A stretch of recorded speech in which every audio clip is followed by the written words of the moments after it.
for being here. Appreciate everybody that turned out. Thought we had a solid crowd start of the game. Weather, our guys have handled inclement weather very well, really over the course of the last 3 years, and today was no exception. Really proud of our guys. 1-0 this week, that's the most important thing, but also gets us to 6-2 overall, which is bowl eligible, and I think that's a critical number. I don't think that's something we should take lightly. By no means was that the end goal, just to be bowl eligible, but we had a dry run there for a long time where we didn't make a bowl, so I don't think we just bypassed that. It's important that we're bowl eligible, and it's been since 1992 since Troy had beaten Georgia Southern. Check my stats on that. Is that right? Since 1992. So this is a big win, regardless of what their record is. I sit in this very room here on Thursday afternoon, and I asked everybody in this room, coaches, staff, everybody, raise your hand if you've beaten Georgia Southern. And not one hand came up. Not one player, not one GA, not one administrative person, not one full-time coach, Coach Edenfield, Coach Vic, myself. Nobody within our organization had ever beaten Georgia Southern. So tonight, now we have a full room, and it's a significant win. And proud of our guys' effort. Really a weird game if you look at the statistical read of it, but a big win nonetheless. So with that, I'll open to questions. It was run heavy in the first half. Was that by design, or was that maybe dictated by the weather? Well, we knew all week that we had a good chance it was going to be wet, and also I really felt like that we wanted to come out and establish the run game early. We challenged the interior of our O-line, Deontay Cromedy, Tristan Crowder, and Kirk Kelly. Yesterday afternoon, Coach Moore showed them the clips of the LSU game, and we hadn't played those guys that showed up against LSU and the way they played against LSU. They hadn't played that way since, and so we really challenged those guys, and we wanted to come in and really establish the run game. And we felt like if we established the run game, we'd have some chance to hit some explosive pass plays. And the weather, once it started raining hard, it probably dictated a few calls, but we were going to be run heavy in this game anyway. No Chun again, but how would you assess the play of Anderson and Yeah, Anderson? well, Chun could have played, all right, so he was ready to play. The week before, he probably wasn't. We dressed him for an emergency situation only at Georgia State. Today, he could have played, all right. When it got wet and it was a little cool, I made the coach's decision just to not play him, especially with the short week coming up.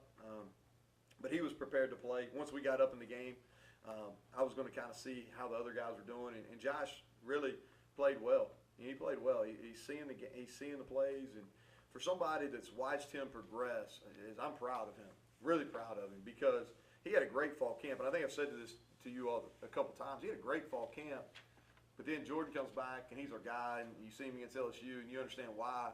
But for him to take advantage of this opportunity the last 2 weeks, I'm very proud of him. Was there any? Were you aware that he was 4 yards short of 100? And was there any temptation? No, I didn't. I didn't. I probably should have, but no, I didn't. I was really in the fourth quarter.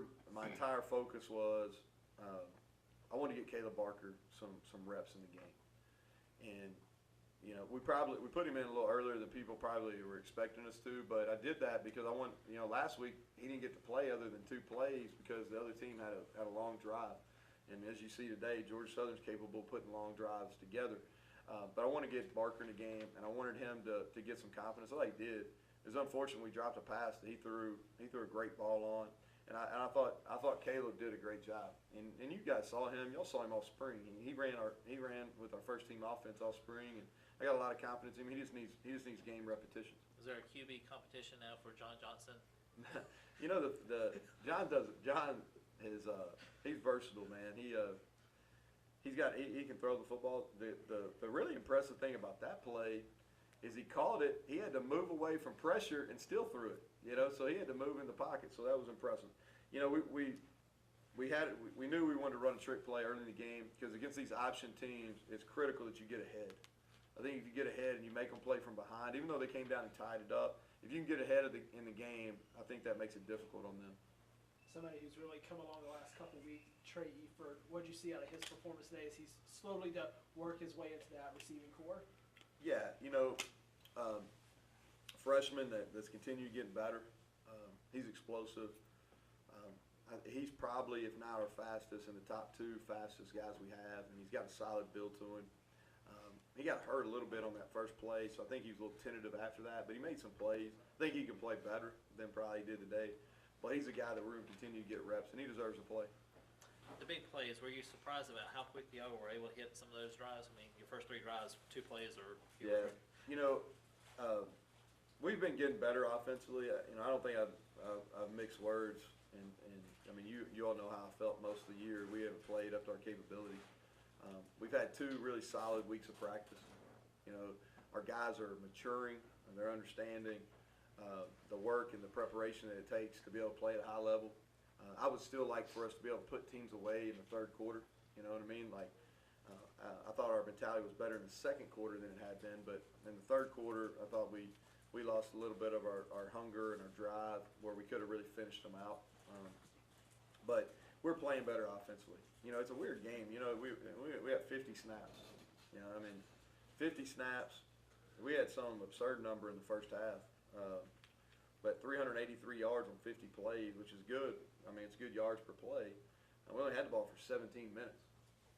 You know, it's like, you know, we had to play a lot of plays on defense, 74, but they had the ball for 40 minutes. So just kind of an odd game statistically.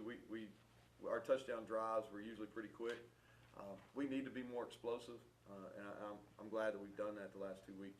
Where did Keelan Chairs come from today? Yeah, you know, he played a lot against LSU as well, and there's certain games that fit other defensive players better than others. This was going to be a run contest. He's really a box linebacker, and like I said, he played a lot against LSU and played pretty well. He practiced better. We've been working this option, the schematics of the option, going back into spring, and then we worked in fall camp, and then obviously worked it heavy this week. And he had a good feel for it.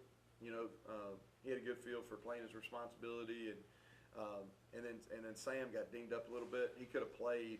We just chose not to play him in the second half, so Keelan got a number of those snaps.